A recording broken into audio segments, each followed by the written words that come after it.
Let me say thank you. Good afternoon, marchers. Thank you for having me. And it is an honor to be standing with you here today for life. We are proud to march with you, and yes, we will be back next year.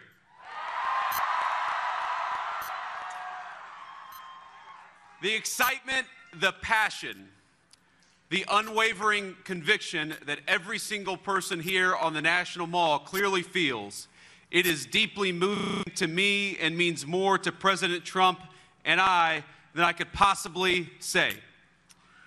For over a half century, this march has united tens of thousands of Americans from all walks of life to rally for the cause of life in our nation.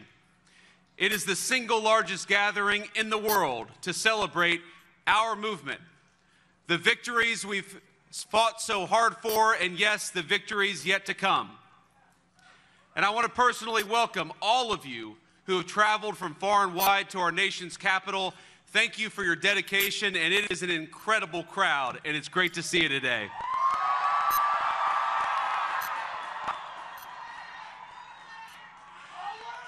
You know, on Monday, we were forced to move all of the inauguration events indoors because of the bitter cold, and it was cold. But you guys, and it's cold today, here you are outside in an especially frigid January. And I don't think I've ever seen such a joyful crowd out here, particularly during this time of year.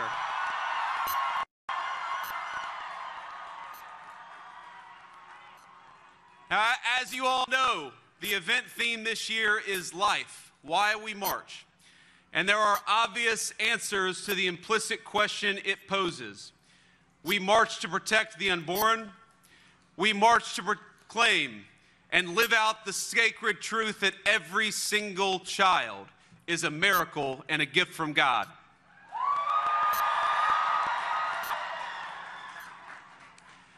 Now, each time Usha and I welcomed our own children into the world, we saw firsthand the indescribable beauty of new life, and yes, as you can see, sometimes the behavioral challenges that we had on Monday, but they were good. They were good. And watching all three of our kids grow, learn, and become who they are today has been the single greatest blessing of our lives. Now, every parent here knows that feeling, that awe at a newborn child. It is our responsibility to cherish and to protect it. But thinking about the question of why we march, there are also some subtler, but equally more important answers to that question that I want to reflect on today. Now, the task of our movement is to protect innocent life. It's to defend the unborn, and it's also to be pro-family and pro-life in the fullest sense of that word possible.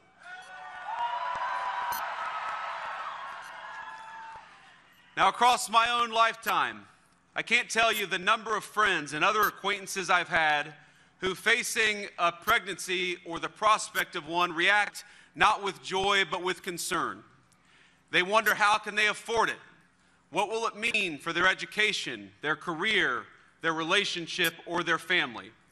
And I know how many of you in this crowd have devoted immeasurable time and resources to help answer those questions and to lend a hand to young people facing a moment of desperation. But by and large, our society, our country, has not yet stepped up in the way you have. And our government certainly has failed in that important responsibility. We failed a generation not only by permitting a culture of abortion on demand, but also by neglecting to help young parents achieve the ingredients they need to live a happy and meaningful life. A culture of radical individualism took root, one where the responsibilities and joys of family life were seen as obstacles to overcome, not as personal fulfillment or personal blessings. Our society has failed to recognize the obligation that one generation has to another is a core part of living in a society to begin with. So let me say very simply, I want more babies in the United States of America.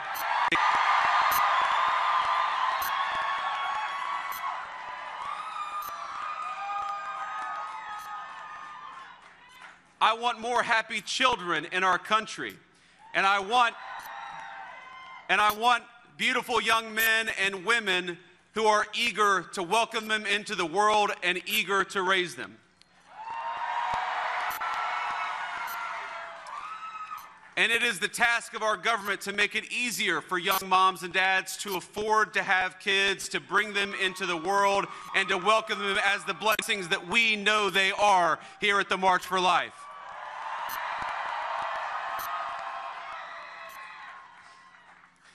Now, it should be easier to raise a family, easier to find a good job, easier to build a home, to raise that family in, easier to save up and purchase a good stroller, a crib for a nursery. We need a culture that celebrates life at all stages, one that recognizes and truly believes that the benchmark of national success is not our GDP number or our stock market, but whether people feel that they can raise thriving and healthy families in our country.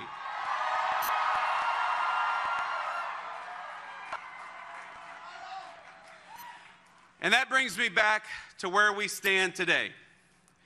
Earlier this week, President Donald J. Trump stood in the Capitol Rotunda and took the oath of office, becoming not just the 45th, but now the 47th President of the United States, and I know all of you helped. With the inauguration on Monday, our country faces the return of the most pro-family, most pro-life American president of our lifetimes. Now, this is the man who delivered on his promise of ending Roe, giving us a monumental, earth-shattering decision in Dobbs. The man who appointed hundreds of pro-life judges dedicated to defending the constitutional liberties of all Americans. And the man who supported pro-family policies like doubling the child tax credit, which happened during his first administration and which we're going to do so much more on in the second administration. Now he's back, and we're going to do it again.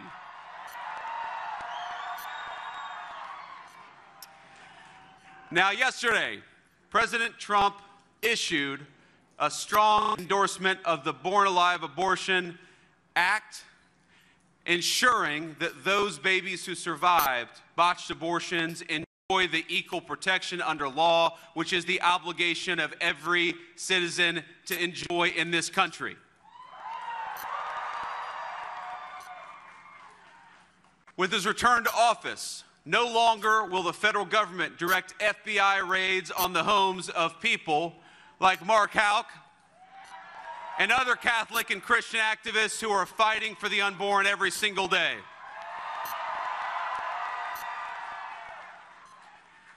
And no longer will our government throw pro-life protesters and activists, elderly, grandparents, or anybody else in prison. It stopped on Monday, and we're not going to let it come back to this country.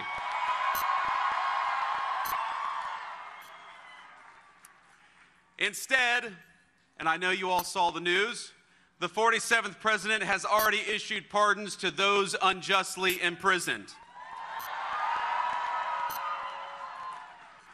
And I want to be clear that this administration stands by you, we stand with you, and most importantly, we stand with the most vulnerable, and the basic principle that people exercising the right to protest on behalf of the most vulnerable should never have the government go after them ever again.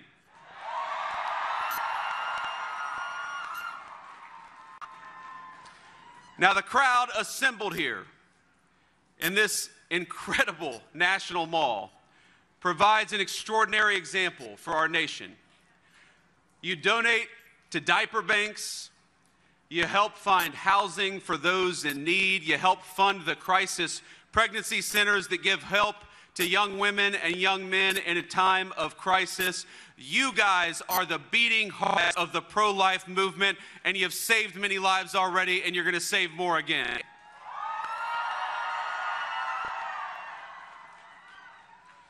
You being here this very March is a reminder of the incredible strength and unity of the pro-life movement. And from the bottom of my heart, thank you. Thank you for being here, and thank you for marching here today.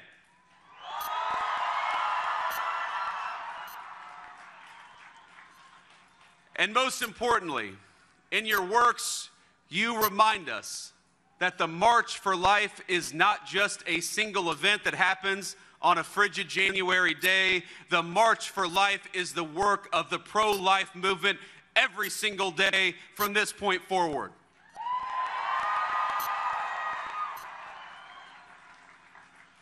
Now, it is a lifelong call to action, a moment in time, but every single day that you guys do what you do, from supporting young moms and dads, to fighting for the unborn, to working with our legislatures at the state and federal level, you make it possible for us to stand here and say that America is fundamentally a pro-baby, a pro-life, and a pro-family country.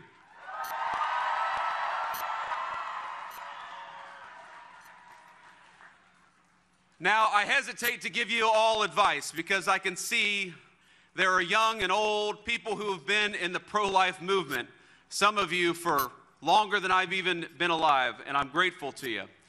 But if I can offer one piece of advice, it's a piece of advice born out of my own experience. There was a point when I would get frustrated with people who didn't see what we saw. I would get frustrated that people could look at a picture of a baby on an ultrasound and see not a human being, but just a clump of cells. But one of the things that being a father has taught me, and one of the things that being in politics has taught me over the last couple of years, is that it is a blessing to know the truth, and the truth is that unborn life is worthy of protection.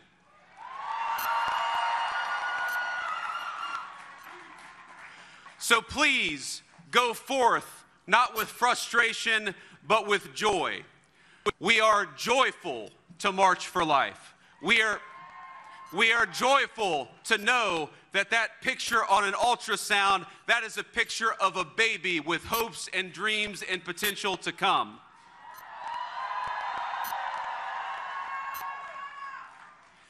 It is a joy and a blessing to fight for the unborn, to work for the unborn, and to march for life. God bless you all, and thank you for having me. It's an honor to be with you.